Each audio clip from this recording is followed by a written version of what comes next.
When I started my run for president, I said America needs a president who reflects the decency and dignity of the American people, a president who speaks the truth, and a president who fights for those whose voices are too often overlooked or ignored.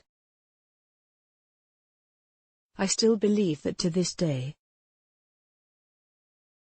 That is why I am proud to announce I am endorsing my friend, Vice President Joe Biden, for President of the United States, Harris said in a statement on Sunday. The California Democrat, who ended her 2020 presidential campaign in December 2019, also posted the announcement in a video on her Twitter account Sunday.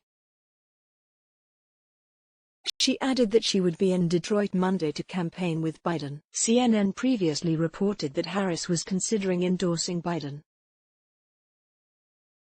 Biden on Sunday morning thanked Harris for the endorsement, saying, "From our family, thank you. Kamala, you've spent your whole career fighting for folks who've been written off and left behind, and no small part of that alongside Beau. From our family, thank you," the former vice president said in a retweet of her endorsement. The long-anticipated endorsement from Harris comes as a string of former 2020 presidential contenders have thrown their support behind Biden, including Minnesota Sen. Amy Klobuchar, former South Bend, Indiana, Mayor Pete Buttigieg, and former Texas Representative Beto O'Rourke, and on Saturday afternoon at a rally in St. Louis, Missouri, it seemed like Biden may have gotten ahead of himself in announcing the news. As he was thanking all of his endorsers' supporters for coalescing around him, he also mentioned Harris' name.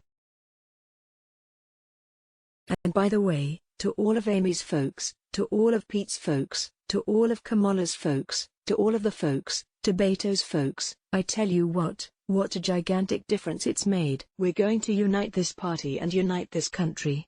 Harris came to her final decision to endorse Biden on Saturday, a source with knowledge of the situation told CNN. Biden and Harris have been in touch in recent days, but Harris officially decided to move forward with backing Biden after Massachusetts Sen. Elizabeth Warren dropped out of the race on Thursday, the source said. Harris waited to endorse because she did not want to go against Warren or Klobuchar, the source added. Harris and Biden's past. Harris had a relationship with the Biden family before the 2020 presidential campaign. She served as California Attorney General at the same time that Biden's late son, Beau Biden, was Attorney General of Delaware. Joe Biden has publicly and privately encouraged Harris to stay involved in politics. But during the first Democratic primary debate, the California senator confronted Biden on race issues, specifically about the time he spent in the Senate fighting against federally mandated busing to desegregate schools and his comments on working with segregationist senators. While the viral moment helped Harris in the immediate post-debate polls, she later dropped significantly. Once seen as a leading contender for the Democratic nomination, Harris ultimately ended her campaign in December after struggling for months to move her low poll numbers. She said in an announcement at the time that financial pressures had led her to end her bid.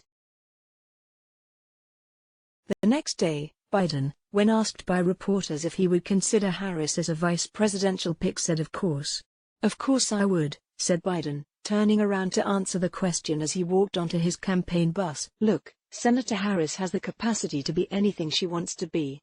I mean it sincerely. I talked to her yesterday.